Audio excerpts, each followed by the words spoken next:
자, 우리 미스 함무라비 시작하겠습니다. 동아, 어떤 이야기를 먼저 해보고 싶습니까? 음,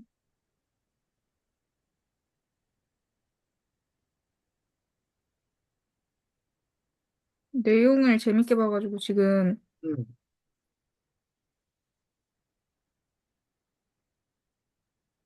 어디서 재미를 느껴?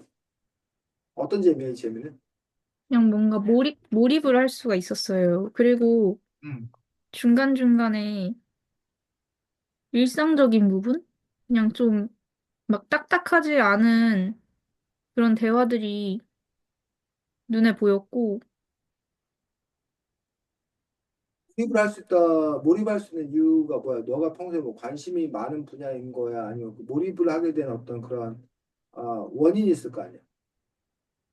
아까 두 번째 얘기한 건 알겠어. 그 이야기의 어쨌든 그런 그 유머라고 해야 되나? 뭐 이런 부분들도 조금씩 그뭐 아주 많지는 않지만 어, 유머라든가 이런 것들이 군데군데 이렇게 섞여 있는 그런 부분들이 있어서 뭐 그런 재미를 주려고 했다는 점들에 대해서는 쌤도 이해가 가는데 몰입할 수 있게 된 것들이 뭐 예를 들면 소재, 그러니까 일상생활에서 그 만나왔던 그런 소재 덕분인지 아니면 뭐 주인공 캐릭터 덕분인지 뭐 구성 덕분인지 그걸 좀 이렇게 분석해 본다라면 이 책이 어떤 재밌게 해주는 몰입하게 해주는 그 힘이 뭐라고 생각해?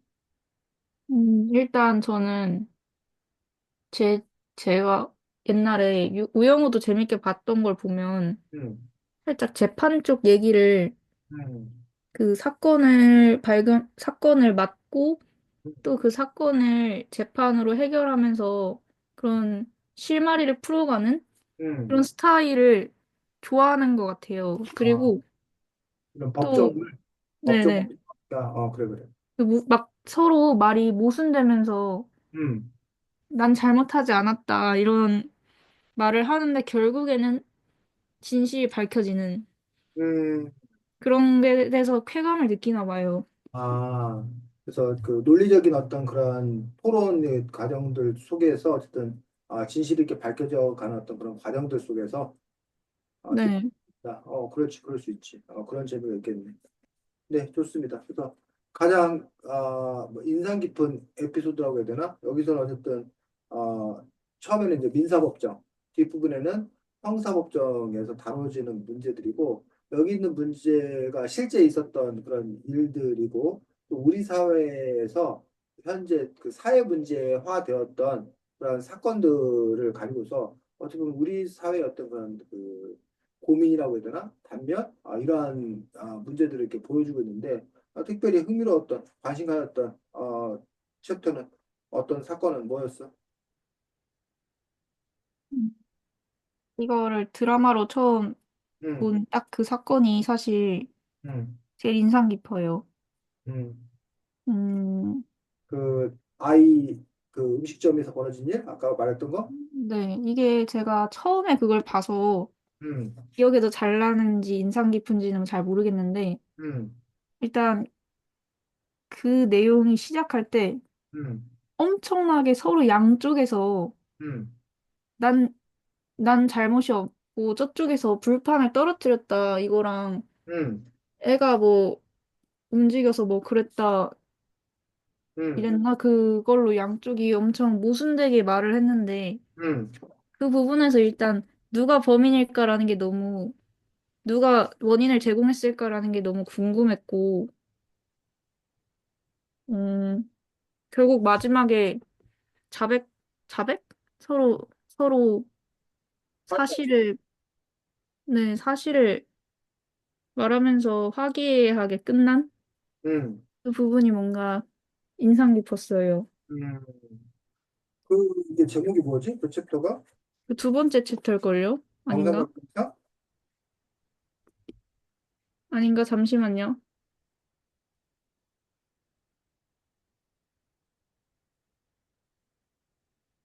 두 번째 챕터요.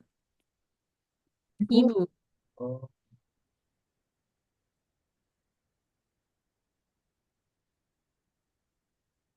아닌가?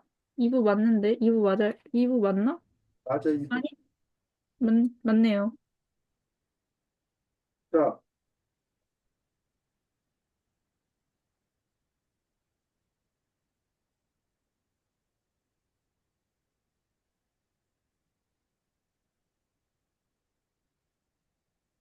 자, 2부에서 어쨌든 그 사건과 관련돼서 우리가 그럼 그쪽부터 보자면, 이른바 제목이 초등학생도 아는 정의거든? 2부의 첫 번째 챕터 제목이. 네. 왜 제목이 초등학생도 아는 정의야? 제목이? 그,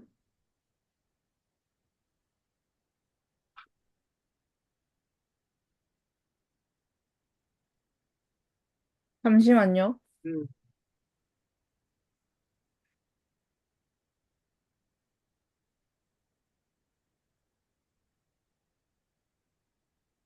그, 그,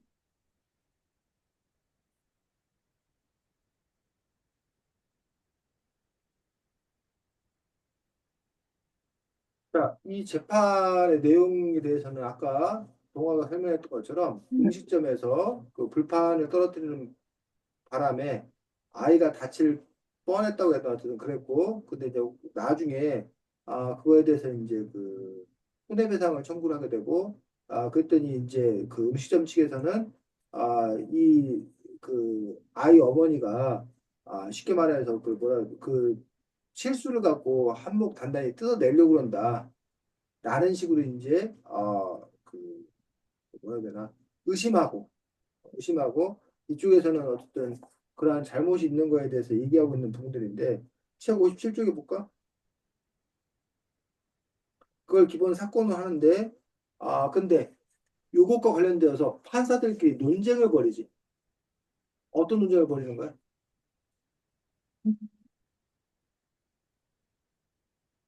그, 편이 나뉘지 않아요? 그 한 부장, 그 한세상 부장의 주장은 뭐야? 57쪽. 한 부장은, 음. 어, 해결하자? 조정이라고 그 정확한 법률적인 용어는 조정. 그러니까 재판이 길어지면 실제 재판에 들어가면 재판에 출석하는 것도 힘들고 또뭐 변호사 뭐 쓰면 비용도 많이 들고 그러니까 재판을 하면 할수록 고통이고 손해다. 그러니 괜히 재판하지 말고 서로 조정하자라고 얘기하고 있습니다. 그래서 58조에 보면 조정이라는 게 서로 양보해서 합의하고 소송 끝내는 겁니다. 라고 해서 소송을 길게 본 재판에 들어가지 말고 그냥 서로 어느 정도 화해해서 조정하고 마치자라고 이야기하고 있습니다. 그 점에서 이제 조정을 할 것이냐 아니면 재판을 통해서 증거를 바탕으로 이른바 판사들이 CCBB를 가릴 것인 건가 라는 부분에 대해서 이야기하고 있습니다. 자, 그러면서 58쪽 아래 셋째 줄에 보면 그 한 부장의 어떤 그 논리, 어떤 근거를 들어서 조정이 더 낫다고 주장하는 거야? 음. 객관적인 증거도 없고, 객관적인 증거가 없기 때문에 CCTV를 가리기가 너무 어렵다라고 얘기를 하고 있고, 그 다음에, 그리고 이 사람들이 좀 서로 주장이 세다? 음, 또 주장이 세고, 그래서 59쪽에 보면 또 어떤 주장? 그리고 시간이, 그러니까 얘네만 보기는 음, 다른 사람들도 많다? 그렇지. 요 사건 말고 다른 사건들도 해결을 해야 되는 상황에서 이 사건에만 매달리고 있을 수는 없다라고 이야기하고 있습니다. 그러면서 이제 어, 비유하고 있지. 판사 일을 뭐에 비유하고 있어? 음, 서,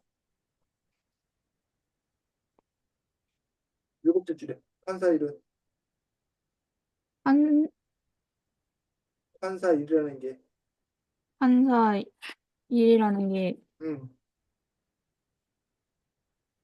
일곱 번째요? 59쪽에 여덟 번째 줄. 판사 일이라는 게 음, 눈 치우는 음, 일이다라고 어. 그 다음에 비유했어요. 줄. 치워도 쌓이고, 치워도 또 쌓이고, 음, 무한정 쏟아지는 사건 속에서 선택과 집중을 할 줄 알아야 음. 한다. 이게 무슨 말이야? 계속 음, 사건을 하나씩 해결을 해 나가도 음, 새로운 문제가 그러니까 새로운 음. 사건들이 계속 나오고 해결해야 하고 음. 되게 계속 반복된다는 것 같아요. 즉, 끊임없이 사건, 사고는 터지고 재판할 일은 많아진다는 거예요. 그렇기 때문에, 그러니까 우리의 그 원칙 중에 하나는 재판 하나하나에 대해서 당연히 충실해야 되잖아. 네, 응? 그 어느 한 사건 하나 소홀히 다룰 수 없잖아. 그런데 동시에 또 하나의 부분은 수많은 사건들도 다 처리해야 되잖아. 근데 음. 하나하나의 사건을 제대로 처리하면서 수많은 사건을 다 처리할 수가 있어 없어? 없어요. 없다라는 거야, 지금 이 한 부장의 논리는. 그러니 뭐 해야 된다? 그러니 금방 끝내고 그래서 봐서, CCTV 가리기도 힘들고 그럴 경우에는 그냥 조정을 통해서, 빨리 끝내는 게 그것이 바로, 숲을 함께 보는 거다. 나무만 보지 않고 숲을 함께 보는 거다. 그 얘기 들어봤어? 뭐, 이 사람은 나무만 본다. 이 사람은 숲은 본다. 나무와 숲을 함께 본다. 그런 그 비유적인 표현 알아? 동아야? 네, 네. 어떤 뜻이야? 나무 나무와 숲이 뭘 의미해? 나무만 본다는 거는 응, 작은 것에만 집중해서 응. 큰 그걸 보질 못하고 있다는 거고, 숲만 본다는 거야. 수만 본다는 거는 너무 큰 거에만 집중을 해서 응, 그 세세한 거를 파악하지 못하는 거예요. 그렇지. 그래서 이제 숲과 나무를 이렇게 조화롭게 봐야 되는데 그 부분들에서 사실 그 쉽지가 않다는 거지. 그 균형을 잘 잡는 것들이. 나무라는 그 개별적인 어떤 그런 사건들에 집중하다 보면 전체 어떤 그런 숲을 보지 못해서 오히려 길을 잃을 수 있는 그런 문제들이 있고 숲을 전체적으로 놓고 봤을 때 큰 안목으로 보면 좋지만 그 안에 한 사람 한 사람의 어떤 그런 삶을 들여다보지 못하고 그냥 전체로 뭉뚱그려서 보다 보니까 오히려 그 사람들, 그 속에 속한 한 사람 한 사람의 어떤 그런 일들이 왜곡되는 그런 현상이 벌어지기도 하더라라고 주장하고 있는 거죠. 동화는 스타일상 어느 쪽에 더 가까워? 보니까 너는 주로 개별적인 나무에 더 주목하는 편이야? 아니면 전체적인 것들을 더 중요시하는 편이야? 저는 나무를 보는 것 같아요. 개별 어떤 그런 상황들. 네. 어. 그런 점에서 이제 그 리더가 되었을 때 어떤 리더냐에 따라서 한 사람 한 사람 챙기는 어떤 그런 리더가 될 것이냐 아니면 그것이 아니라 전체의 어떤 그런 방향을 끌고 가는 어떤 그런 리더가 될 것인 건가라는 부분에서 또 다른 리더십인 것들을 볼 수가 있습니다. 자, 그래서 그 논리로서 지금 말했던 선택과 집중이 필요하다는 논리로서 그 밑에 대고 있는 근거는 뭐야? 그 사건 피해 당사자? 그 사람들이 음, 자기 사건을 해결해 달라고 하면서 계속 바라기 때문에, 그러면 한 사건에도 충실해야 되잖아. 지금 동화가 말한 대로 한다면. 어, 근데 왜 그렇게 못 해주는 거냐고. 한정된, 응, 그러니까 너무 많아서 응.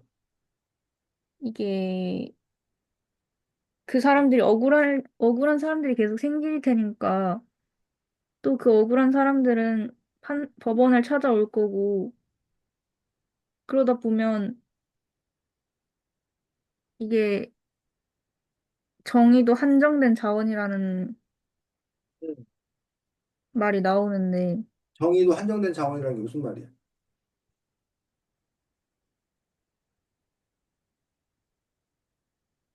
그러게요. 정의도 한정된 자원. 여기서 정의도 한정된 자원이라는 말의 뜻은 판사들이 정의로운 판결을 내린단 말이야. 근데 네. 판사들이 정의로운 판결을 내릴 수 있는 아, 범위가 제한돼 있다고. 음, 한정돼 있다고. 즉, 법관 한 사람이 일주일에 판결할 수 있는 사건이, 물리적으로 판결할 수 있는 사건이 뭐 10건이면 10건, 20건이면 20건이 정해져 있는 거지. 한 사람이 수백 수천 건 할 수가 없잖아. 네. 그러려면 또 수백 수천 건을 하려면 어떻게 돼? 그럼 그만큼 많은 판사가 필요하잖아. 네. 그 많은 판사를 임용을 하려면 그게 다 뭐라는 거야? 그것도 다 돈이고 국민들이 다 세금 낸다는 거지. 근데 그 국민들이 그 세금을 거기다 그렇게 무한정 쏟아부을 수는 없다. 없다는 거지. 그렇기 때문에 결국은 정의로운 판결을 내릴 수 있는 것들은 몇 건 정해져 있다는 거야. 음, 명량이 정해져 있다는 거야. 그렇기 때문에 그 갖고 있는 그 한정된 자원을 가장 효과적인 부분으로 사용했다는 거지. 경제 원칙에 따라서. 그래서 이 어, 합부장의 논리는 그러니까 사건들을 쭉 봐가지고 그냥 빨리 해결할 수 있는 건 빨리 해결하고 신중하게 집중적으로 봐야 되는 것들은 신중하게 집중적으로 보고 그러한 그 경제성들을 제대로 잘 따져서 그 재판을 운영해야 된다는 것들이 이 한부장의 논리라는 거지. 이 논리에 음, 문제가 있어? 음, 맞는, 응? 음, 이 원리 문제요? 그러니까 이런 주장에 대해서 너가 뭐 비판하거나 반박할 게 있냐고. 동아도 그 학급 반장 같은 거 할 때 학급 구성원들 한 명 한 명의 말을 다 들어주는 그런 반장이면 좋잖아, 사실은. 그쵸. 그런데 동아 너도 너가 갖고 있는 자원이 한정돼 있는 거잖아. 시간이 한정돼 있는 거잖아. 그러니까 네. 한 사람 한 사람 모두의 의견을 다 경청해 줄 수는 나, 없다라는 거지. 그래서 뭐 비슷비슷한 얘기면 그냥 제끼고 또 중요하게 참고해야 될 것만한 것들을 뭐 선택한다던가 아니면 때로 어떤 문제, 소소한 문제라면 그냥 동아 너가 그냥 결정을 해버린다던가 모든 걸 다 민주적인 방식으로 토의 거치고 표결 거치고 할 수는 없다는 거야. 반면 그렇다고 해서 동아가 모든 걸 다 너가 또 이렇게 결정해버리면 그건 독재가 되잖아. 그런 점에서 이게 반 아이들의 어떤 의사들 중에서 요거는 토의 토론을 통해서 투표를 통해서 결정해야 될 일도 있는 거고 또 어떤 일은 그냥 동화가 스스로 판단해서 결정해 버릴 일도 있는 거고 그 동화 갖고 있는 어떤 그런 자원을 바탕으로 시간을 바탕으로 해서 그거를 효과적인 분배를 할 수 있어야 된다는 거지. 같은 음, 맥락이야, 같은 맥락. 그래서 우리가 이런 그 법원의 원리라던가 동화가 학교에서의 어떤 그런 리더십의 논리라던가 이런 부분에서 우리가 심지어는 동화가 하는 공부도 논리도 마찬가지예요. 동화 영어 공부도 열심히 해야 되지, 수학 공부도 열심히 해야 되지, 국어도 열심히 해야 되지, 뭐 사회도 하나하나 과목마다 안 중요한 과목이 없잖아. 근데 네. 문제는 동화의 시간도 무한하지 많다. 않잖아. 그럼 동화가 시간이 무한하지 않기 때문에 동화가 그 동화가 갖고 있는 그 한정된 자원, 한정된 시간 자원, 체력 이거를 어디다 얼만큼 쏟아 부을 건가 라는 부분에서 효과적인 판단이 필요하다는 거야. 그리고 동화가 국어가 좋으니까 국어가 중요하니까 국어에만 매달려 있다. 그럼 그거는 나무를 보는 거야, 숲을 보는 거야? 나무를 보는 거. 나 국어라는 나무만 보는 거야.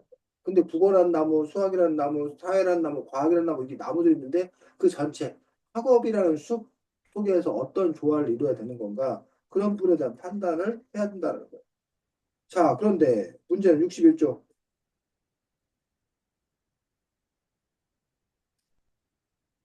박 판사가 어떻게 했어? 음. 재판이요? 그 판사가 61조 판사 보니까 조정하지 어 하지 않았어요. 조정을 거의 하는 것 같았는데 판사를 찢어버렸잖아. 그럼으로써 이제 이른바 아까 말했던 그 부장판사 한 판사하고 그 뭐야 논쟁하게 되는 그런 부분들이 바로 62쪽, 64쪽에 나오는 거지. 62쪽에 아, 그리고 어, 이 작가님이 음, 여기저기서 되게 그리스 로마시나 음, 얘기를 많이 쓰셨더라고요. 그렇지, 그렇지. 되게 반가웠어요. 어. 그래서 이제, 그렇지. 동화가 그리스 로마 신화를, 좋아해? 많이 읽었어? 조금 알아요. 다행이네. 쌤은 그리스 로마 신화를 그렇게 막 즐길 거나 막 하지 않았어. 그러다 보니까 그리스 로마 신화에 나오는 그 주인공들 이름이 막 헷갈리고 딱 머릿속에 안 잡혀 있어. 그래갖고 이제 좀 어려운 측면도 있는데 그리스 로마 신화가 중요한 그 코드 중에 하나인 것들은 바로 이렇게 소설이라던가 이런 작품 속에 그리스 로마 신화가 많이 실제로 이렇게 비유되거나 예시가 돼. 음, 그래서 동화가 만약에 그리스 로마 신화를 잘 알고 있다라면 동화가 앞으로 뭐 글을 쓸 때나 뭐 이런 거 할 때도 그 그리스 로마 신화의 상황을 갖고 얘기했을 때 그게 하나의 그 코드가 되는 거야. 다른 사람과 소통할 수 있는 중요한 코드가 되는 거지. 그 음, 그리스 로마 신화 같은 경우는 전 세계인들이 그 공유하고 있다고 해야 되나? 공통적인 어떤 그런 요소를 갖고 있기 때문에 그리스 로마 신화를 끌어서 얘기했을 때 다른 것들에 비해서 훨씬 더 쉽게 다른 사람들도 전달할 수 있다, 있는 부분들. 그래서 그런 것들 중에 이제 대표적인 것들이 그리스 로마 신화나 뭐 성경책, 뭐 탈무드, 뭐 이런 것들이 전 세계가 공유하고 있는 어떤 그런 부분 것들을 볼 수가 있습니다. 자, 네. 이 중간에 이거 나와. 그걸 어떻게 가리냐고. 입증 책임에 따라 증거 있으면 이기고 없으면 지는 거지. 이게 무슨 말이야? 근데 증거가 없으면, 입증 책임에 따라 네. 증거 있으면 이기고 없으면 지는 거지. 이렇게. 증거 불충분 얘기 음, 같은데, 입증 책임이라는 게 뭐야? 증거를 내는 거 아닌가요? 음. 증거를 입증하다? 뭔가, 자, 그래서 혹시 그거잖아. 야, 너 신이 있다는 증거 있어? 네가 신이 있다는 증거를 얘기해봐. 라고 하는 거 입증 책임을 누구한테 누구한테 미루는 거야? 어, 사람, 딴 사람한테, 기독교인한테. 기독교네. 너가 신이 있다는 증거를 대봐. 그럼 기독교인이 신이 있다는 증거를 대야지만 상대방이 믿게 되는 거잖아. 네. 기독교인이 신이 있다는 증거를 못 대면 그럼 신이 없는 게 돼버린 신이 없는 게 돼버린 거란 얘기야. 음, 반대로 야 그럼 너가 뭐 해봐? 신이 없다는 증거를 대봐. 라고 하면 그 입증 책임이 누구에게 가는 거야? 안 믿는 안 사람들한테. 믿는 무신론자에 가는 거야. 그럼 무신론자가 신이 없다는 걸 증명해야 되는데 신이 없다는 걸 증명을 못하면 신이 뭐 해야 되는 거야? 믿게 되는 거. 믿는 게 되는 거라는 거지. 그런 점에서 그 입증 책임이 누구에게 있냐에 따라서 많이 달라져. 예를 들면 과거에는 의료사고가 벌어졌어. 병원에서 의료사고가 벌어졌어. 그 입증 책임이 누구한테 있었는지 알아? 과거에? 환자? 환자들에게 있었어. 그럼 환자가 저 의사가 뭔가를 잘못해갖고 내가 아프다. 내가 뭐 죽게 됐다. 이거를 증명해야 돼. 그걸 어, 증명해내지 못하면 의사의 죄가 없는 게 돼버린다는 거야. 근데 그 점에서 이제 환자에게 그 입증 책임을 뒀을 경우에 문제가 뭐야? 환자가 의학적 지식이 부족하잖아. 네. 그럴 가능성이 크기 때문에 그걸 입증하기가 쉽지가 않더라는 거야. 의료사고. 근데 그거를 이제 환자 입장에서 생각하면 그 입증 책임을 누구에게? 의, 의사에게 두는 거야. 네. 그럼 의사는 뭘 증명해야 되는 거야? 자기가 결백하다? 자기가 의료사고를 내지 않았다는 걸 증명해야 돼. 음, 의료법에 따라서 의료행위를 준수했다는 걸 자기가 증명해내야 돼. 그런 점에서 그 책임을 누가 해줄 것이냐. 요즘에 그 문제가 되고 있는 그 뭐야? 그 급발진 사고? 빨진 사고요? 자동차가 갑자기 막 붕 가가지고 막그 사고 나고 막 이런 거. 그래서 이제 급발진 사고와 관련되어서 자동차주의 주장은 그 급발진이 자동차 기계의 결함이다.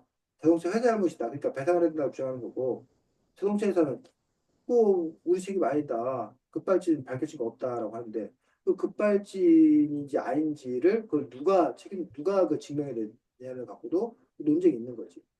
음, 소비자가 급발진이 일어났으면 증명해야 되는 건지 아니면 그 회사가 급발진이 아니었으면 증명해야 되는 건지 그래서 그 입증 책임이 누구에게 주느냐에 따라서 유불리가 달라지는 거야. 유리하고 불리하고.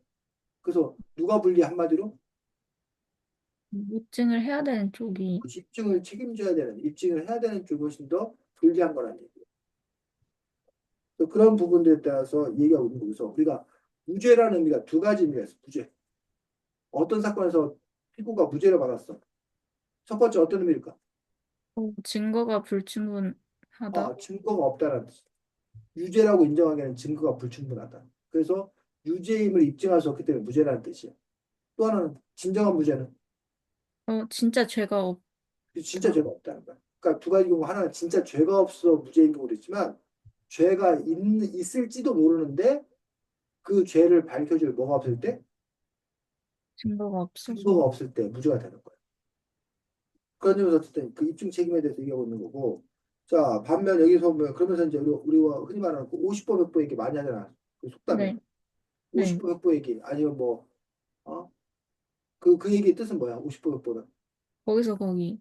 거기서 거기다 뭐 전쟁에서 도망친 놈이 50보 도망갔건 100보 도망갔건 50보 도망갔다고 더 100보 도망간 놈보다 나은 놈이라 볼 수 없다라는 거에서 그 얘기가 생겼다는 거야. 자, 근데 여기에서는 그것과 관련되어서 반대 주장을 펼치죠. 어떻게? 음,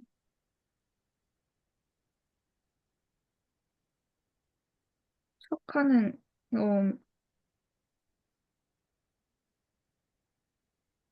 백부가, 어, 백부, 그러니까 50부 백부 중에서 백부가 두 배의 벌을 받아야 된다라고, 그렇지. 50보 알고. 100보라고 하는 부분들이 때로 그 100보 더 큰 잘못을 저지른 사람의 잘못을 희석시키는 부분이 있다는 거야. 그런 점에서 이제 뭐야?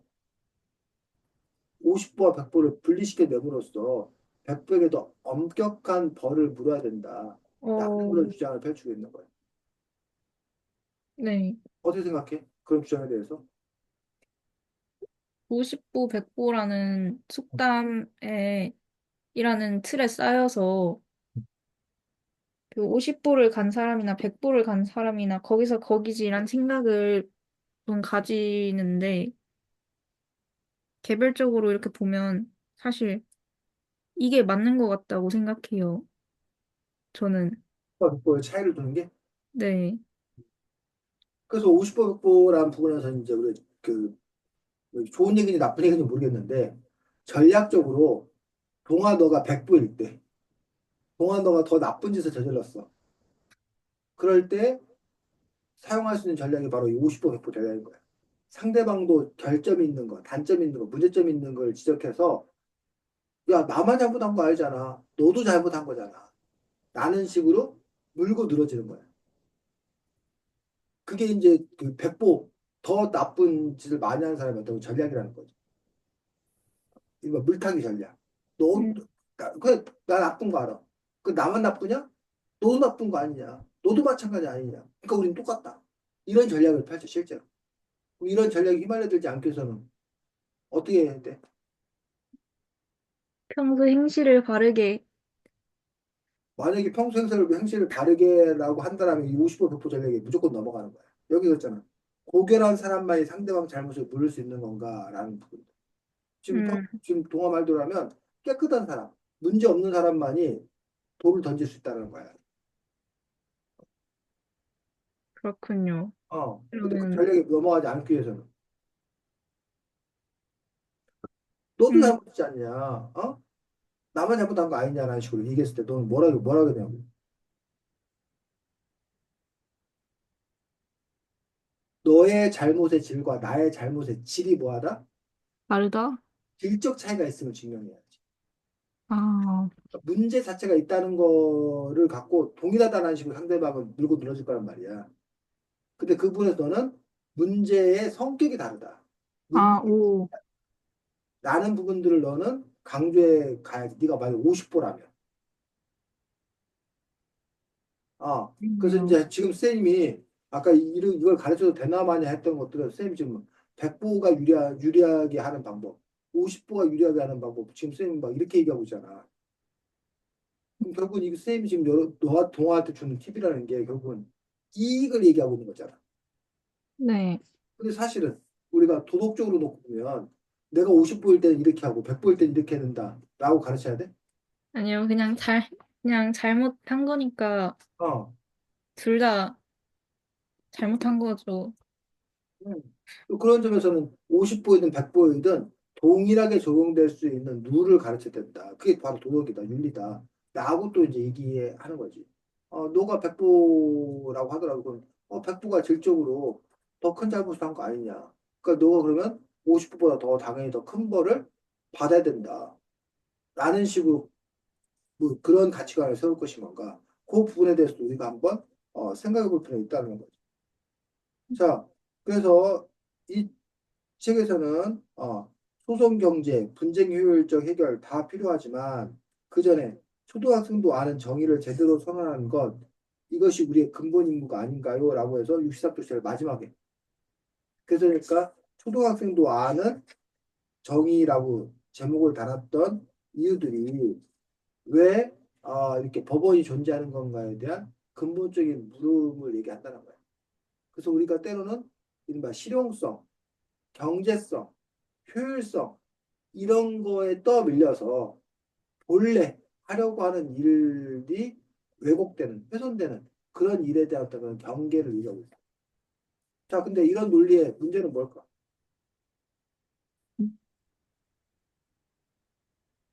그 50보, 100보를 따로 보는 거요?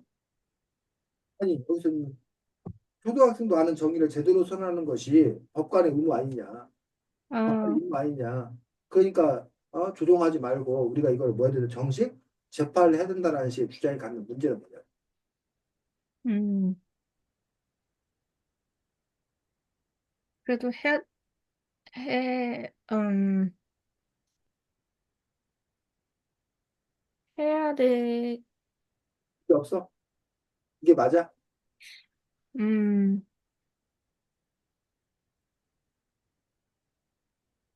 현실적으로 보면 응, 안 해도 될 것 같은데, 응. 상황적으로 보면 뭔가 해야 할 것 같은, 모르겠어요. 아까 그래서 그 너가 반장이 되어서 반장이 뭐 하는 거야? 반 아이들의 고충을 하나하나 들어주는 게 반장이지. 그러니까 내가 이 친구의 고충을 내가 열심히 잘 들어주겠어. 얼마나 이상적이야. 또, 그리고 그렇게 되면 얼마나 좋아. 근데 그렇게 했을 때 어떤 문제가 발생하냐고. 하, 문제가 발생하지 않으면 그렇게 하면 당연히 좋지. 근데 그렇게 했을 때 문제가 없을까? 있을 가능성이 높죠. 그러니까 어떤 문제가 있을 수 있냐?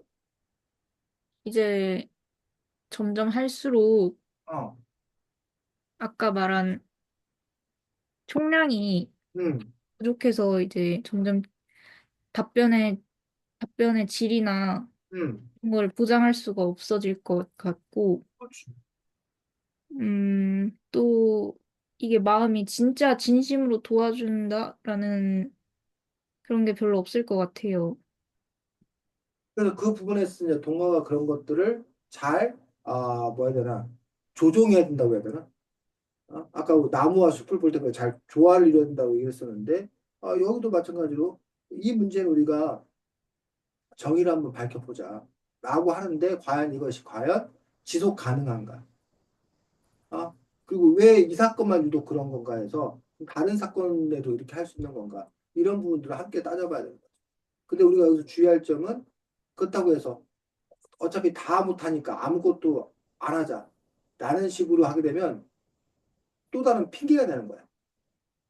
어, 그러니까 그런 점에서 그러면 또 자기가 이제 그러면 분별을 잘해서 어떤 사건은 집중해서 해야 되고 어떤 사건은 그냥 넘겨야 되는 거고 그럼 뭐 분별을 잘하자라는 식으로 될 수 있는 거고 아니면 구조적으로 시간을 좀 늘리자. 재판관 일을 좀 늘려서 원래의 그 정의를 실현하기 위해서 더 애쓰자. 라는 식으로 이 문제를 또 어떻게 해결할 건가라는 부분에서 또 여러 가지 대안을 찾을 수 있어야 된다는 얘기. 자, 그 다음에 이렇게 원래 이제 이 문제로 들어가서 아, 그 전에 이거 보겠습니다. 67조. 밑에 셋째 줄 한번 읽어볼까? 어느 쪽이요? 그, 67조. 67조 밑에 셋째 줄. 판사라는, 판사의 일이라는 건 시험 잘 봤다고 바로 할 수 있는 일이 아니야. 오랜 경험을 통해 세상을 알아야 하고, 효율적인 업무 처리 방법도 알아야 해. 그래서 경험 많은 부장과 함께 일을 하면서 배우도록 하는 거지. 도제식 교육이라고 하지만 배울 자세가 되어 있지 않으면 다 소용없어. 그막 도제식 교육. 이 뭐야? 음, 도제식 교육. 들어봤어? 뭔가 제자를, 음. 중세 시대에는 학교나 이런 것들이 있는 게 아니라 스승 밑에 가가지고 그 제자가 스승 옆에서 계속 함께 살면서 스승께 이렇게 배운 거야. 그래서 음, 만약에 요즘에는 뭐 예를 들어 도자기 일을 배운다. 그러면 도자기 클래스가 열려갖고 선생님이 도자기를 배울 때는 이렇게 하는데 차근차근 이렇게 알려주잖아 하나하나. 네. 근데 옛날에는 그게 아니라 만약에 동화가 도자기 굽는 걸 배우고 싶으면 도공 밑에 그 저기 지붕으로 들어가는 거야. 그래갖고 음, 처음에 무슨 뭐 흙 갖다가 나르는 심부름, 물 떠다가 뭐 하는 심부름, 청소하는 거 이런 것부터 시작해가지고 스승 옆에서 일하는 걸 보면서 하나씩 하나씩 이렇게 어깨너머로 차근차근 배워나가는 거야. 그러면서 어느 날 보면 동화 역시 도공이 돼 있는 거야. 이런 음. 게 도제식 교육이었다는 과거에. 그래서 지금도 이런 도제식 교육 비슷하게 하고 있는 게, 저기 병원 중에 그 인턴 레지던트 알아? 아니요. 병원이 의과대학 6년이라고 하는데 의과대학을 졸업한 다음에 병원들이 그 이른바 전공 요즘에 이제 그 문제가 된 전공의 과정인데 인턴 레지던트라는 그런 과정을 거쳐. 그러면 이제 그 뭐, 대학 교수님들 전문 그 교수님들을 옆에서 서포트하면서 보조하면서 그 일을 전체적으로 그 교수님한테 배우게 되는 거야. 그러니까 수업 시간에 이렇게 강의실에서 이렇게 배우는 거는 그 전에 6년 배우지만 그거는 이제 우리가 학교식 교육, 대량 교육 음, 이런 어떤 그런 부분들인데 그 이후에는 아까 말한 병원에 배치되어서 실제 그 병원 의사 선생님들을 통해서 하나하나 이렇게 개인 코칭 가면 개인 코칭으로 배우는데 그 의사 선생님이 그 코칭만 하는 게 아니라 의사 선생님이 일반 환자를 돌봐. 근데 그 옆에서 서포트 도와주면서 뭔지 알 것 같아요. 전공의들도 그 하나하나 이제 습득해 가는 어떤 그런 방식들 그런 것들을 보고 우리가 도제식 교육이라고 한다. 이해가? 네. 그래서 여기서 이 한 부장이 강조하고 있는 그 부분들은 결국은 경험이 중요하다. 효율적 업무 배치도 알아야 된다. 이런 것들이 중요하다고 얘기하고 있어요. 자, 근데 이거에 대해서 이제 그 다음에 밑에 보면 반박하는 게 있어, 반박. 68쪽에 뭐라고 반박해? 그 논리에 대해서. 그러니까 이 한 부장에는 그래서 그러니 너가 입 닥치고 내 말 잘 들어야 사실은. 너 아직 음, 새파랗게 젊은 것이 뭘 네가 알아. 라는 어떤 그런 얘기를 점잖게 한 거야. 자, 이거에 대해서 어떻게 반박하고 있어? 68쪽.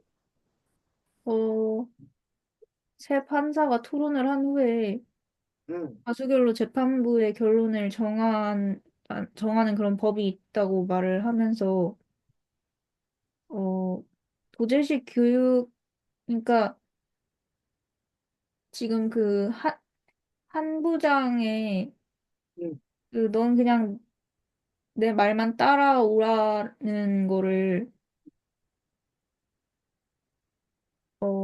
스승과 제자가 어떻게 똑같은 그러니까 뭔 느낌인지는 알겠는데 음, 말로 표현을 못 하겠어요. 그렇지. 그래, 도제식 교육을 통해서 그 배워야 된다. 하지만, 왜 그 부장판사와 좌배수, 우배수 판사, 3인 합의제, 재판부가 이제 책에 나오는데, 단독 재판부가 있고, 합의제 재판부가 있다라고 나오잖아. 네. 기억나? 네. 단독 재판은 말 그대로 판사 혼자 재판장에 들어가서 판사 혼자 판결을 내리는 거야. 이게 단독 재판부예요. 네. 반면에 합의부 재판부는 판사가 한 명 들어오는 게 아니라 세 명이 들어가는 거야, 기본. 네. 부장판사 좌우. 그래서 여기서는 지금 요 합의부 재판 과정을 그리고 있다는 얘기야. 그래서 상대적으로 좀 사소한 사건, 소소한 사건은 혼자 보게 해. 근데 좀 중요한 사건, 항소심 이런 거는 합의부에서 보게 함으로써 조금 더 신중한 판단을 내릴 수 있도록 하는 어떤 그런 장치를 뒀다는 거야. 그래서 이 반박의 논리는 이 합의부라는 거는 스승과 제자 사이에서 스승의 말대로 하라는 게 아니라는 거야. 세 사람의 합의를 통해서 신중한 판단을 하라는 거야. 그렇게 음. 함으로써 이 사람의 얘기는 나 너랑 같은 판사거든, 대등하거든. 그러니까 네 마음대로 할 생각하지 마. 이 어, 얘기를 이렇게 또 점잖게 하고 있는 거라는 얘기지. 어, 그런 점에서 이제 보면은 경험 많은 내 얘기를 들어라는 것과 아니야. 우리는 오류를 피하기 위해서 합의를 바탕으로 하자는 거기 때문에 대등한 거야. 라는 식으로. 그래서 그런 부분에서 그 논리 싸움들. 그래서 뭐 상황에 따라 다르겠지만 이런 것들이 사실은 공존한다는 거야. 문제는. 어느 한쪽이면 우리가 결정하기 쉬워. 근데 네. 이것들이 같이 있어. 그럼 같이 있는 어떤 그런 상황에서 우리는 뭘 선택할 건가? 어떤 선택을 더 중요한 가치를로 판단할 것인가? 이런 부분들이 이제 문제가 되는 거죠. 자, 책 72쪽 누구 얘기 나와? 음, 그 아줌마 그 72쪽은 71쪽이요? 72쪽 누구 입장에서 얘기 나오는 거야? 그 그러니까 학생 얘기 72쪽 72쪽에 중간 부분. 이게 지금 누가 얘기하고 있는 거야? 72쪽 이 얘기가 다. 그 아저씨요. 그 음식점 사장. 그래서 일반 자영업자의 사정을 하소연하고 있는 거야. 퇴직금 털어서 대출 받아서 가게 차렸더니 장사는 안 되지. 진상은 많지. 종업원들 조선족 아줌마들 수시로 그만둔다고 하지. 어? 그다음에 저 건물주는 세월로 달라고 그러지. 뭐 이러면서 나 정말 미치겠다. 요것들이 실제로 자영업자들이 겪는 고통과 고민이더라는 거예요. 음, 그다음에 73쪽에서는 그, 그 아니 그러니까 그 아주머니 정순녀. 조선족, 조선족 제중동포가 한국 사회에 와서 적응하게 되는 과정에서의 어려운 점을 막 얘기합니다. 이것도 실제 있는 어떤 그런 일들이에요. 그러면서 이 책이 갖는 어떤 그런 뭐라고 해야 되나 효과 중에 하나는 세상의 맨 얼굴. 실제 세상 사람들이 물론 이게 전부는 아니겠지만 세상의 어떤 그런 맨 얼굴을 이렇게 보여주는 거예요. 그래서 세상 살이가 이렇구나. 세상의 모습들이 이런 모습들이구나. 그래서 선생님이 이 책을 동화에 권하면서 읽으라고 하면서 한편으로 이렇게 마음이 건직한 부분도 있다는 얘기예요. 음, 이렇게 날것 세상의 맨 얼굴을 과연 보여줬을 때 동화가 세상에 대해서 어떻게 생각할까? 어? 야, 세상이 무슨 이렇게 완전 무슨 엉망진창이네? 세상이 이렇게 막 혐오스러운 거야? 라고 세상에 대해서 너무 이렇게 부정적인 생각을 가졌을 때 동화에게 좋지 않은 영향을 줄 수 있지 않을까라고 생각이 들어서 그런 부분에서 우려가 있을 수 있는 거라는 측면이 있고 또 한 측면에서는 아니다. 동화도 사회 일원으로서 세상의 진면목, 진짜 모습을 알아야 한다. 우리가 동화 속에 나오는 것처럼 세상에 늘 착한 사람들이 뭐 이렇게 잘 도와주고 뭐 열심히 노력하면 뭐 성공하고 이런 식의 스토리만은 아니다. 라는 점에서 세상의 맨 얼굴을 있는 그대로 직면하고 그 속에서 동화가 어떻게 살아갈지를 동화 수로 판단하게 된다. 라는 어떤 그런 마음들이 같이 있는 거라는 거지. 동화가 어떻게 생각해? 청소년들이 이렇게 사회의 맨 얼굴을 보는 것들에 대해서 또 느낌이 어땠어? 이런 모습을 보면서 드는 생각이. 사실 음, 막 엄청 크게 와닿진 않았어요. 무슨 말이야? 엄청 와닿지 않았다는 게. 남 얘기다? 아니요, 음, 이게 음, 일단 이런 상상을 하긴 했거든요. 세상이 음, 좋지만은 않다. 음. 그리고 또 저런 일도 있을 수 있고, 나보다 힘들게 그러니까 세상에는 음, 깨끗하지만은 않다라는 거를 음. 어렴풋이는 알고 있었고, 또 대충 상상을 해보기도 했고, 법 관련해서 뭐 보거나 아니면 그냥 사건 같은 것만 봐도 좀 세상의 진실은 좀 많이 직면을 한 것 같은데, 아직 제가 모르는 건 많을 수 있다 생각해요. 하지만, 요 정도는 별로 그다지 아, 저에게, 네? 너가 이렇게 필터링 할 수 있다? 네, 그리고 어. 청소년들도 알아야 된다고 생각해요. 그렇지. 그래서 이제 어쨌든, 그래서 선생님 생각에는, 물론 이 책에도 이제 중간중간에, 그럼에도 불구하고 어쨌든 그 정의가 실현되고, 또 뭘 애쓰는 사람들도 있고, 그런 것도 이렇게 쾌감을 느끼기도 했다라고 또 따뜻한 정도 있고, 또 서로 도와준 어떤 그런 마음도 있기 때문에, 동시에, 세상이 나쁜 사람만 득실 걸리는 건 아니다. 세상에 또 이렇게, 좋은 일도 많다. 살만한 사람도 많다. 뭐 이런 것들을 볼 수 있는 거지. 그리고 이제 이 세상에 보면 온갖 나쁜 놈, 온갖 범죄가 있는 것처럼 보여, 이 책을 보면. 근데 왜 그런 거야? 재판 얘기니까. 또 재판 얘기니까. 사건 사고 친 사람들 얘기니까. 병원에 가면 늘 뭐 하는 사람 보여? 음, 아픈 사람들만 보이잖아. 네. 평상시에 우리가 아픈 사람들 봐, 못 봐? 별로 안 보죠. 별로 안 보지. 평상시에 보면 아픈 사람들 별로 안 보는 거지. 어? 근데 그 아픈 사람들은 다 병원에 몰려 있으니까 그런 거지. 그런 음, 점에 있어서 이렇게 재판에 관한 어떤 그런 걸 보면 아무래도 야 세상 참 험하다 별꼴이 다 있다. 근데 사실은 이 재판은 이 책 속에서 보여지는 사람들을 우리 일상생활에서 만나는 가능성은 그렇게 또 크지는 안, 않잖아. 음, 선생님이 그 얘기 해줬나 모르겠는데 선생님이 살면서 10명 중에 8, 9명이 좋은 사람이었어. 한두 명만 좀 뭐 나쁘기까지는 아니었고 어쨌든 뭐 좀 그랬어 그냥 선생님은 그렇게 생각해. 그 선생님 그 사람들을 보면 믿음이 있어요. 저 사람도 나에게 잘해줄 거다, 나를 도와줄 거다, 이런 믿음이 있다는 거야. 근데 어느 날 선생님이 그런 얘기를 했더니 어떤 분이 깜짝 놀라는 거야. 뭔 소리 하는 거냐, 세상에 일곱 여덟 명은 나쁜 놈들이고 날 사기쳐 먹으려고 그러고 어떻게든 뭐 할 사람들이고 한두 명이나 나를 도와주거나 믿을만하고 착한 사람이다, 이렇게 얘기하는 거야. 그 음, 선생님 그 얘기를 듣고 충격을 받았어. 아니 뭔 세상에 그렇게 나쁜 사람들이 많다고 그러냐. 저 사람이 너무 피해망상에 빠져 있는 거 아니냐라는 어떤 그런 생각을 한 거야. 근데 그 사람 나보고 너는 이 선배 선생님은 너무 순진하다. 언제는 사기당할지 모른다. 저렇게 살다가 큰 코 다친다. 라고 막 있긴 하는 거야. 통화는 어때? 음. 세상 사람들이 어떤 거 같아? 동화 주변에 보면. 저는 응, 세상 사람들은 다 거기서 거기고 자기 이익만을 추구하고 또 그냥 이기적인 게 세상 사람들인데 응, 그중에서 응.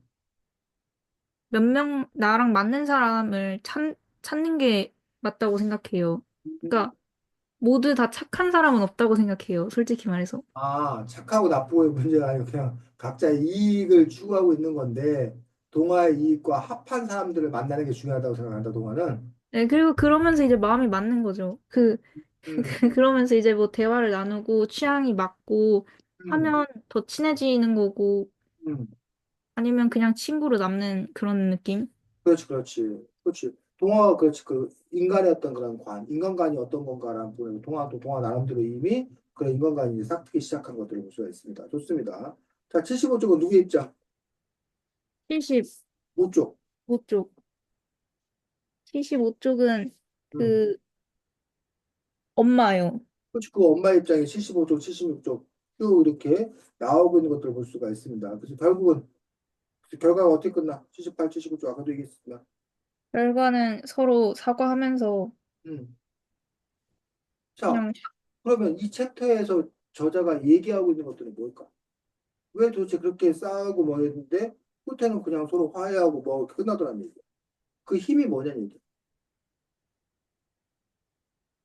서로의 처지를 이해한 어, 그런, 서로의 처지를 이해하는 것들, 서로의 자기의 사정을 끌어내는 것들. 그러면 이 책의 저자가 얘기하는 판결, 판결은 사실은 재판관이 자기가 그 선악을 가리는 거잖아. 네, 옳고 그름 가릴 거잖아. 근데 여기서는 지금 판사가 가린 거야? 아니요. 어떻게 한 거야? 합의 조정 느낌으로 끝난 거 어. 아닌가? 근데 그 방법이 뭐냐? 그 방법이. 조정에 이를 서로의, 수 있는 방법이. 서로의 이제 처지를 알고 음, 이해하고 또 잘못한 감정? 그렇지. 그걸 느낀 것 같아요.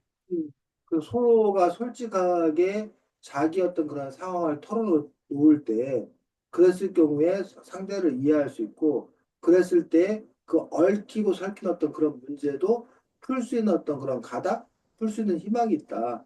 라는 것들을 이렇게 보여주는 거지. 그런 점에서 이제 모든 것들을 이른바 요즘에 법적으로 자꾸 이제 우리가 법대로해라고 해갖고 판결에 의지하고 판결에 해결 그 판결을 통해서 뭔가를 해결하려고 하는 어떤 그런 것들이 부쩍 심해졌다. 음, 근데 그런 음, 방식이 아니라 전통적인 방식, 대화를 통해서 서로의 어떤 그런 처지를 명확하게 이해한다면 굳이 법원까지 가지 않고도 판사의 판결을 받지 않고도 그것들이 해결될 수 있는 어떤 그런 실마리가 있지 않냐라는 것들을 보여주는 그런 챕터인 것도 볼 수가 있는지 이 챕터 같은 경우. 근데 선생님은 요거에 대해서 좀 더 회의적인 게 요즘 우리나라 가장 큰 이슈가 뭐야? 요즘요? 어, 뭐죠? 요즘 요즘 가장 큰 뉴스를 안 이슈가 뭐야? 봐가지고. 우리나라 사람 아니야? 요즘 뉴스를, 음, 몇 달 동안 지금 계속 제일 시끄러운 뉴스가 뭐야? 계엄령, 어? 혹시 계엄령 계엄령? 관련되어서 근데 너무도 그 계엄령과 관련되어서 입장이 확연히 나뉜다는 얘기. 네, 그게 나뉘어요? 어, 그 과거에는 무조건 그 계엄을 내린 게 내란 사태에 준하는 행위로서 잘못된 거다. 마땅히 탄핵돼야 된다. 이런 의견이 7, 80%에 육박했었는데 최근 들어서 여론조사에 따르면 뭐 한 55대 45? 뭐 이런 식으로 이렇게 에? 좁혀졌어.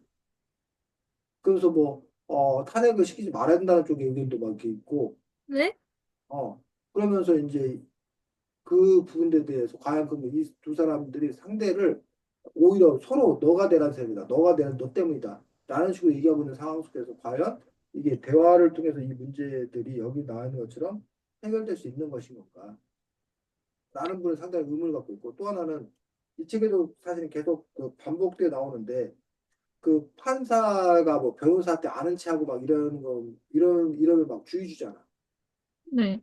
그이그 박판사 그 박차오름 이 판사가 막 그 지하철에서 그 청춘범을 막 잡아서 뭐 어떻게 하고 그다음에 뭐 새치하는 차들 뭐 막아서 뭐 어떻게 하고 근데 이런 행동에 대해서 끊임없이 그 위 판사들이 우려를 표명하잖아. 음, 왜 우려를 표명한 거야? 그, 소문이, 응, 음, 그렇지 소문이. 별로 알려지면 안 돼, 응, 있었는데, 응. 별로 알려지면 안 되는 거 아닐까요? 그래서 그 판사에 대한 이른바 고정관념? 아, 네. 이 판사가 너는 그 여자들 편만 드는 거야. 뭐 판냐. 그렇게 하면 그 판사의 판결에 대해서 이제 사람들이 의심한다는 거야. 음, 그리고 그건 그 단지 그 개인 판사뿐만 아니라 사법 체계 자체에 대해서 부정하는 그런 문제가 생긴다는 거지. 우리가 이제 그 사법부를 최후의 보루라고 얘기하거든. 네. 그래서 뭐가 해결 안 될 때 그러면 사법부에 가서 판결을 받아서 그럼 그걸로 이제 결정되는 걸로. 라고 최후의 보루라고 하는데 요즘은 이른바 사법부 불신. 사법부를 불신해버리면 그럼 그 사회의 시스템이 무너진다는 거야. 그래서 거기에는 이제 두 가지 부분이에요. 사법부에 소속된 그런 판사나 이런 사람들 자체가 늘 그 법에 따라서 많이 오로지 판결한다는 어떤 그런 모습을 보여줘야 된다는 거야. 음, 그런데 그 사법부 판사들이 그런 모습을 보이지 않을 때, 뭐 권력에 강한 자한테는 약하고 약한 자한테는 강한 어떤 그런 모습을 보여줬다는 건가. 아니, 이 책에 보면 봐. 전관예우 문제가 나오거든. 전관예우가 뭐야? 전관예우요? 전관예우. 본 것 같은데. 어, 전관예우는 판사가 판사하다가 그만두면 변호사 할 수 있는 거 알아? 어, 아니요? 아, 우리나라는 그 판사나 검사, 변호사는 다 기본적으로 변호사 자격증을 갖고 있는 거야. 근데 음, 판사와 검사는 공무원이야, 공무원. 네. 나라에서 월급을 받아. 변호사는 자영업자야. 자기가 일한 만큼 돈을 받아. 그래서 일반적으로는 누가 돈을 더 많이 번다? 어, 변호사? 변호사가 돈을 더 많이 벌어. 일반적으로. 요즘은 변호사 수가 좀 많이 늘어가지고 꼭 그런 건 아닌데, 그런데 변호사들 중에 그 판사 출신 변호사들이 큰 인기를 끄는 경우가 있다는 얘기예요. 음, 그 이유가 전관예우라고 해서 뭐 예를 들면 동아도 판사고 쌤도 판사야. 그런데 동아가 판사를 그만두고 변호사가 됐어. 그런데 선생님이 어떤 재판에 판결을 내리게 됐어. 근데 동아가 그 재판의 변호사를 맡았다는 얘기야. 그럼 사람들은 뭘 기대한다는 거야? 변호사 측에, 동아하고 나하고 같이 근무했었으니까 친하니까 동아가 변호를 해주면 이선배 판사가 뭐 할 거라는 거야? 아, 동아 편을 들어줄 거다라고 생각하는 거야. 그 동아의 피고 편을. 그 피고 입장에서는 동아에게 많은 돈을 치러서라도 어, 동아를 변호사로 고용하려고 그러는 거야. 그래야 판사에게 영향력을 미쳐서 자신들이 승리할 가능성이 높아진다고 생각하는 거죠. 음, 그게 이제 전관, 전에 그 무슨 직장이었냐, 직업이었냐. 그걸 예우, 더 대접해준다는 거야. 전관 예우라고 하는 것들. 근데 이제 전관 예우 시기가 보통 뭐 한 1년, 2년, 뭐 이 정도라는 거야.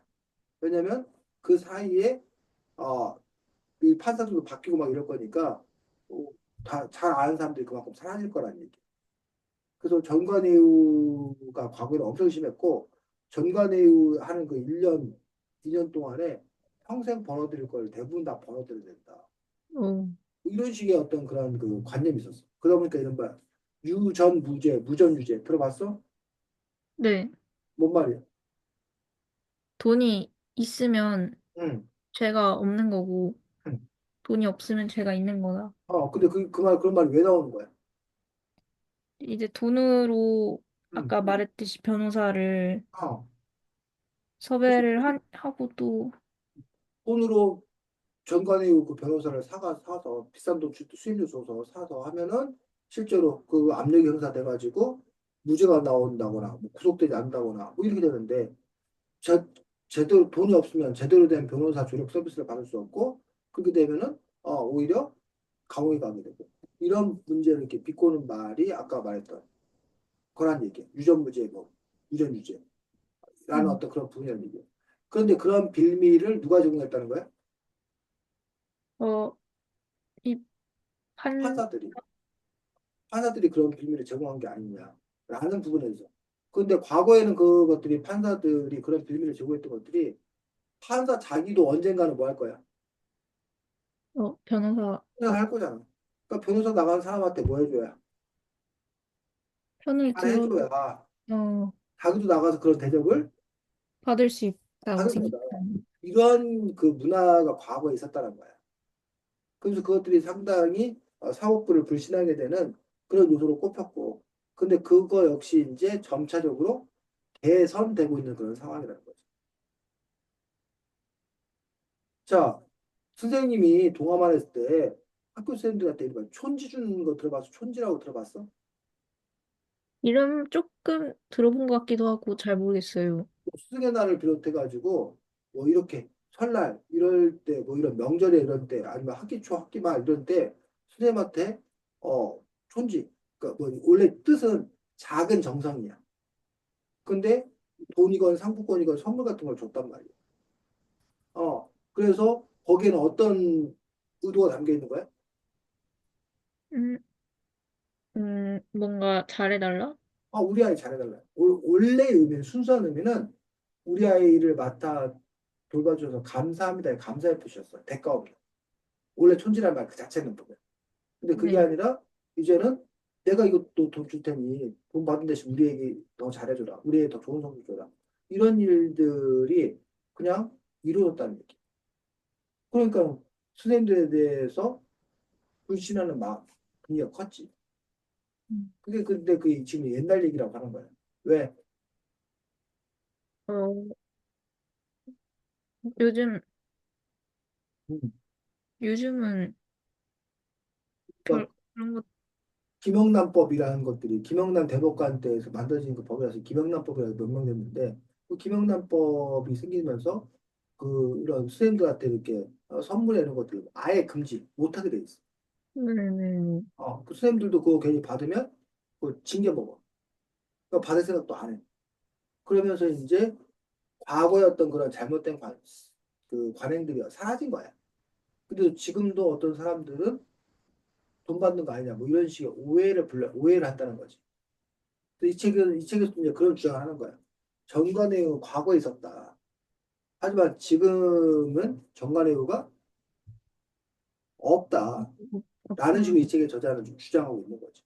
근데 그 이 책의 저자가 이제 판사 출신이다 보니까 이렇게 주장하는 거지. 아니면 실제 피부적으로 어느 정관예우 어떤 그런 룰이 여전히 통하고 있는 건지. 뭐 이런 부분들은 또 우리가 따져볼 필요가 있겠지. 그래서 네. 그런 식으로 해서 이 책에서는 이 법원의 어떤 그런 시스템 뭐 이런 부분들도 좀 이렇게 좀 알려주는 또 그런 측면들을 갖고 있고 아까도 뭐 잠깐 얘기했지만 상당히 우리 사회 여러 가지 문제들에 관해서 상속에 관한 어떤 그런 문제, 성희롱, 성추행에 관한 문제, 그다음에 뭐그 가정, 가족법, 가정에 대한 이제 네, 네. 이혼의 어떤 그런 문제, 자녀 양육의 문제, 어, 등등 여러 가지 어떤 그런 문제를 또 이렇게 다루고 있는 것들을 볼 수가 있습니다. 뭐 심지어는 그 항공사 그 비행기 타고 간 얘기 기억나? 네. 거기 어떤 그 항공사 그 어떤 재벌이 갖고 있는 그러한 그 재벌관, 어? 왜 스포츠 재능, 미모 이런 재능을 타고난 것에 부하면서 부를 타고난 거에 대해서는 왜 뭐 사람들이 질시하냐, 비판하냐, 꼭 공평하지 않지 않냐, 라는 식의 어떤 그런 주장들 들으면서 음, 되게 논리적이지 않았어? 너, 네. 논리적이야? 사실 아, 그쪽 잘 기억이 안 나가지고, 기억 잘 안 나? 어쨌든 그런 부분들에 대해서 또 이제 뭐라고 반박하고 있는 건가? 그럼 우리가 그런 문제들에 대해서 어떠한 시각을 갖고 바라봐야 되냐. 아까 그 동화가 뭐, 아니, 계엄령에 대해서 그거를 찬성하는 사람 있어요? 라고 해서 놀라는 듯 어떤 그런 분인데, 그 찬성하는 사람은 도대체 어떤 논리를 갖고 얘기를 하느냐. 그럼 그 논리에 대해서 우리는 또 어떻게 반박할 수 있느냐. 어떤 관점을 가져야 되느냐. 이런 문제들에 대해서 우리가 또 한번 사실은 생각할 검토해 볼 필요가 있습니다. 어, 저는 어, 그 막 그런 얘기 지금 갑자기 떠올랐는데, 음, 이게 의견 대립하는 것 중에, 의견 대립이라고 솔직히 말해서 우리나라에서는 말 안 하긴 하지만, 그 독도 그렇지. 음, 문제가 저는 음, 우리나라에서는 음. 우리나라 입장만. 네, 독도가 우리나라 거일 수밖에 없다라는 그 증거밖에 말을 안 해주잖아요. 그렇지, 그렇지. 그래서 저는 어릴 때, 그럼 음, 일본은 도대체 무슨 근거로 음, 자기들 거라고 하는 걸까라는 게 음, 너무 궁금했거든요. 음, 그래서 최근인가 한 몇 음, 년 전에 찾아봤는데, 음. 걔들도 걔들만의 뭐 그런 증거는 있긴 하더라고요. 그럼 당연히 있지. 근데 그걸 봐도 일단 독도는 우리나라께 확실하고 음, 또 그걸 보면서 그쪽에서도 우리가 일본 그 걔네 쪽 근거나 그런 설명을 별로 안 했듯이 한국 그 입장이나 이런 거를 일부러 감췄나 응, 라는 생각도 들어서 응. 솔직히 말해서 독도는 그냥 너무 복잡해요. 그, 거기서 이제 그 선생님 묻고 싶은 게 이런 거지. 만약 동화가 일본인이었어도, 어? 독도를 과연 한국 땅이라고 할 건가? 라는 질문들. 그게 과연 독도가 한국 땅이라는 것들이 보편타당한 어떤 그런 진리인 건지, 아니면 독도가 한국 땅이라고 하는 어떤 그런 부분들은 동화가 한국인이기 때문에 하는 그런 주장인 건지, 라는 부분들에 대해서 우리가 살펴볼 필요가 있고, 아까 동화의 그런 자세는 상당히 좋은 자세였지. 우리 편의 주장만을 우리가 계속 되뇌이는 것이 아니라 상대편은 도대체 왜 그런 주장을 펼치고 있는지, 상대편은 어떤 근거가 있는지, 그 근거들에 대해서 우리가 받아들여야 되는 것들이 무엇이고, 반박해야 되는 부분은 무엇인지, 그런 부분들을 잘 따져보는 것들이 필요한 거죠. 그래서 이책 미스 함부랍의 어떤 그런 좋은 점이 일방적인 어떤 한편의 주장만 얘기하고 있는 것들이 아니라 그와 대립된 어떤 그런 지점들을 함께 보여주고 있는 것들. 근데 이제 그러면서 아까 50보 100보 피장파장이가 아니라 그 안에서도 결국은 어떤 결론을 이끌어간다는 거예요. 근데 그 결론이 과연 우리가 공감할 수 있는 어떤 그런 결론인가? 거기는 우리 사회에 나아갈 바이기도 하고 우리 사회의 공통된 상식이기도 하고 합의된 어떤 그런 상식이라고 생각되는 것들을 법원의 판사들이 양심에 따르게 판결을 내는 거거든. 뭐 그럼 음, 그런 것들이 또 제대로 구현되는 사회 속에서 우리가 살고 있는지 또 검토해 볼 필요는 있다고 봅니다. 자, 다음번에 볼 책은 쓰레기책이라는 책입니다. 책 제목이 쓰레기책이야. 쓰레기요? 쓰레기책. 책 제목이 음. 쓰레기책이라는 책이어서 그 책 갖고 우리가 다음에는 본데 다음 보는 때가 언제냐면 다음 주가 설이고 쌤 그 다음 주가 휴가여가지고 우리가 2월 12일 날 볼 거야, 동아야. 2월 12일이요? 2월 12일 수요일 이 시간. 음, 됐어? 네, 쌤 카톡에 한번 다시 또 남겨줄게. 네. 자, 설날에는 뭐 하고 놀아?